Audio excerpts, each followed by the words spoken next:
मैं आप तमाम का शुक्रिया अदा करता हूं कि आपने इतनी गर्मी में इस दोपहर के वक्त में आज के इस जलसे में शिरकत की। आपका बेहद शुक्रिया।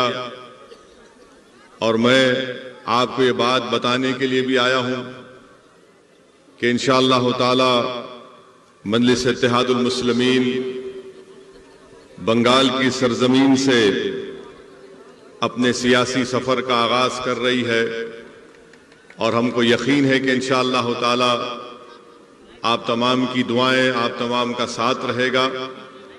और मैं आपको इस बात का वादा भी कर रहा हूं और तयखुन भी दे रहा हूं कि हम सिर्फ इस एक इलेक्शन के लिए बंगाल को नहीं आए हैं, बल्कि इंशाअल्लाह ताला मैं जब तक जिंदा रहूंगा बंगाल में हम हर इलेक्शन लड़ेंगे, चाहे असेंबली का हो, पार्लियामेंट का हो, जिला परिषद का हो।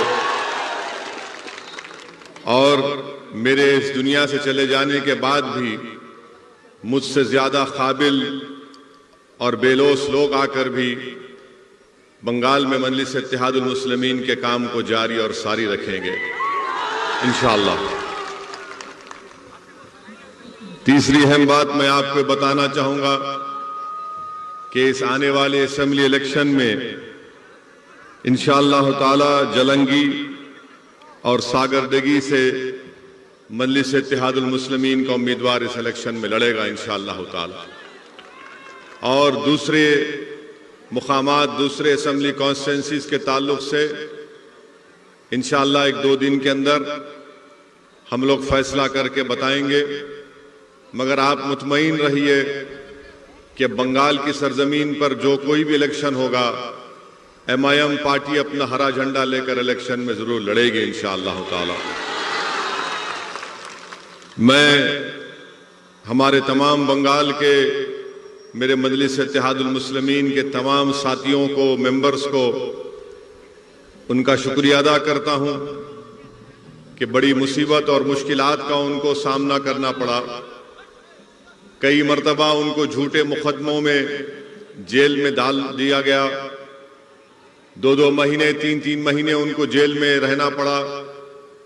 मगर मैं उनको सलाम करता हूं कि हुकूमत के जुल्म के बावजूद भी वो आज भी मजलिस इत्तेहादुल मुस्लिमीन का परचम उठाकर फख्र से मजलिस का काम कर रहे हैं।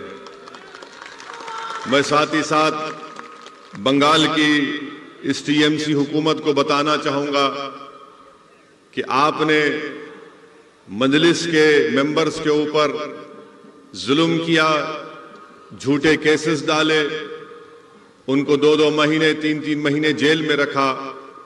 मगर TMC को ये बात महसूस कर लेना चाहिए कि अब तो ये तो हमारी शुरुआत है, अभी तो हमारा स्टार्ट हुआ है और स्टार्ट में ही TMC की नींद हराम हो चुकी है।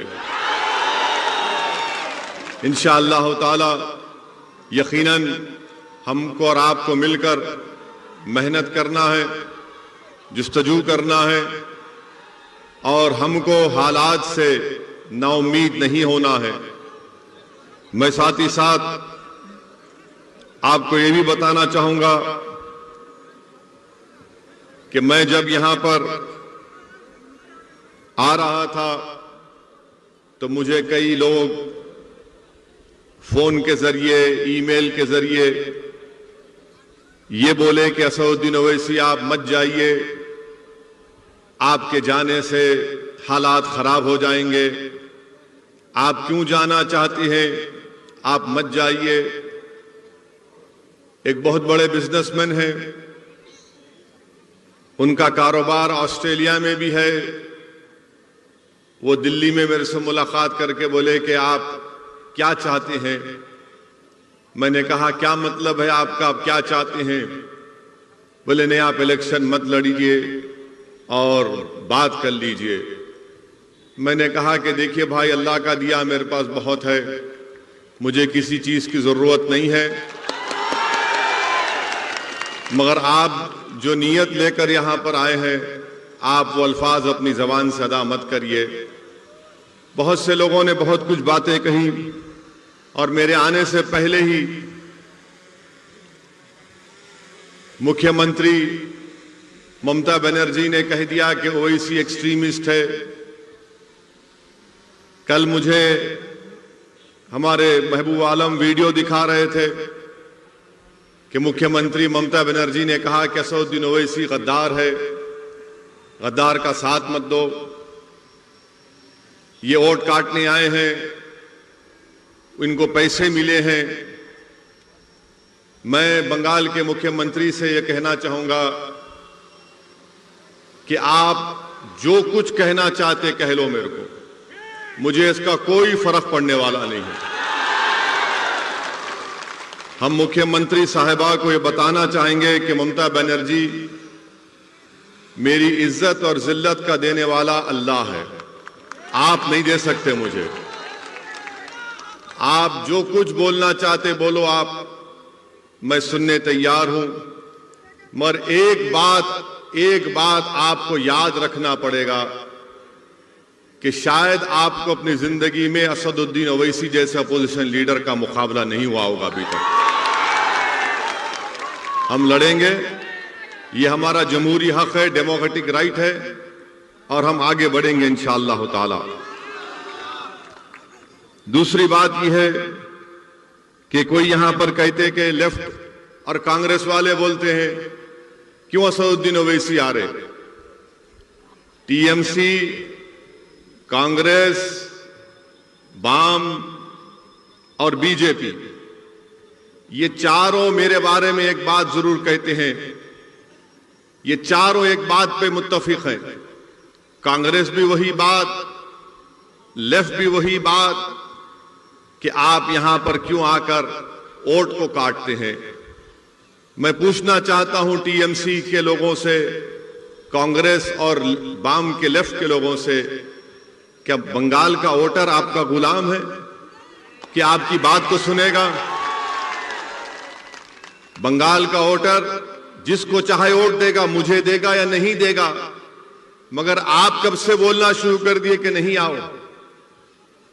मेरे अजीज दोस्तों, मेरी इज्जतदार मां और बहनों, 70 साल से आप लोगों ने कांग्रेस को वोट दिया, लेफ्ट फ्रंट को वोट दिया, 10 साल आपने टीएमसी को वोट दिया, और इन तीनों पार्टीज ने आपसे वोट लेकर यह कहा कि हम हिंदुत्व को रोकेंगे, हम आपका डेवलपमेंट करेंगे, हम आपसे इंसाफ करेंगे। मगर मैं आपको बता रहा हूं कि बंगाल के दलितों को और खास तौर से मुस्लिम अक़लियत को ना इंसाफ मिला, ना उनका डेवलपमेंट हुआ, ना ये लोग बंगाल में हिंदुत्व की तहजीब को या उसके पॉलिटिकल गलबे को रोक सके। ये इनकी नाकामी की वजह से हिंदुत्व आज बंगाल में आगे बढ़ रहा है। 70 साल से धोखा दिया और आपका वोट हासिल किया। मेरे अजीज दोस्तों और बुजुर्गों, ममता बनर्जी क्या कहती हैं कि मैं मुसलमानों की प्रोटेक्टर हूं। ममता बनर्जी हर जगह कहती हैं, अब इस इलेक्शन में नहीं बोल रही हैं। मगर हम ममता बनर्जी को बताना चाह रहे हैं, आप जरूर बंगाल के मुख्यमंत्री हैं, मगर हमारा प्रोटेक्टर तो सिर्फ अल्लाह ही रहेगा। आपके प्रोटेक्शन की जरूरत नहीं है। आपका काम यह है कि बहैसियत मुख्यमंत्री आपने भारत के संविधान के ऊपर ओथ लिया है, और ओथ जब आप लेती हैं, चाहे आप हो या नरेंद्र मोदी हो, इनका काम यह है कि भारत की और बंगाल की जनता से इंसाफ करें, जो ना आप किया है और ना मोदी ने किया है। दोनों ने इंसाफ नहीं किया है, दोनों ने इंसाफ नहीं किया है। और चौथी बात यह कि ममता बनर्जी ने मेरे आने से पहले, माशाअल्लाह मैं शुक्रिया अदा करता हूं मैडम चीफ मिनिस्टर का, कि दूल्हे के आने से पहले उन्होंने दूल्हे के बारे में बात करना शुरू कर दी। हर जगह टीवी चैनल पर, जलसे में, बहुत अच्छा है, आप बोलिए जरूर, क्योंकि मुझे मालूम है कि आपके दिमाग में असदुद्दीन ओवैसी आपको दर्द पहुंचा रहा है, इसलिए ममता बनर्जी बोल रही है। हम ममता बनर्जी से, टीएमसी से पूछना चाहते हैं, 10 साल से आपको सत्ता मिली बंगाल में, आपने अभी अपने पार्टी का इलेक्शन मैनिफेस्टो रिलीज किया। इलेक्शन मैनिफेस्टो में एक वर्ड नहीं है मुस्लिम, एक वर्ड नहीं है, और आप उसमें लिखते भी नहीं है कि आपने 10 साल में मुस्लिम माइनॉरिटीज के लिए क्या किया, आपने मुस्लिम माइनॉरिटीज के लिए कौन सा काम किया, बताइए ना। वो भी नहीं बताते आप। और फिर आप ये भी बोलते हैं कि मैं, ममता बनर्जी ये भी कहती हैं कि मैं माइनॉरिटी की मिनिस्टर भी हूं, वो पोस्ट मेरे पास है। तो बताइए ना आपने क्या किया, कुछ तो किया होगा ना आपने, तो बताइए आपने क्या किया। मिलत टाइम्स की वीडियोस देखने के लिए यहां क्लिक करके सब्सक्राइब करें और हाँ, बेल आइकन जरूर दबाएं। अगर फेसबुक पर देख रहे हैं तो पेज लाइक करें।